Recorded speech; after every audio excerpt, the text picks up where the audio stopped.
Hi, this is Pastor Bonnie, and this is my 90-second sermon. Have you ever asked why? Why does something happen? Why did God allow something to happen? People ask those questions all the time, and they ask me what I think about that. Well, I want to give you an example. I flew recently out to Dayton, Ohio to a conference that I went to.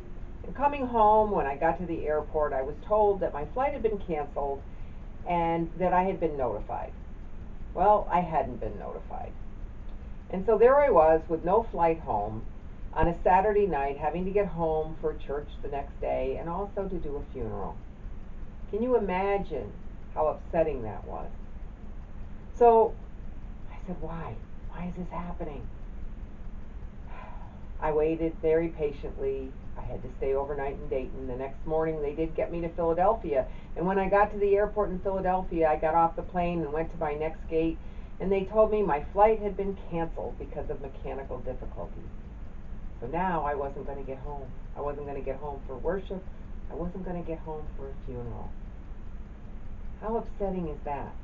For the family that I had promised I would be there for.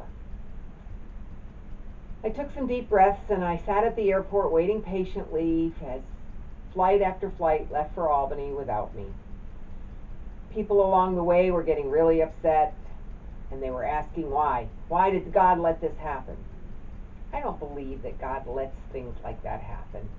God put the world in motion and made things just beautiful and said that it was good and then gave us that free will. Things happen sometimes just because of the world being in motion. Who knows why there was mechanical difficulties? Maybe it was better that I stayed there. Also, I met an awful lot of people who were very upset, and I talked to a lot of people who were upset. Maybe they needed to hear a good word. Maybe they needed to hear the good news.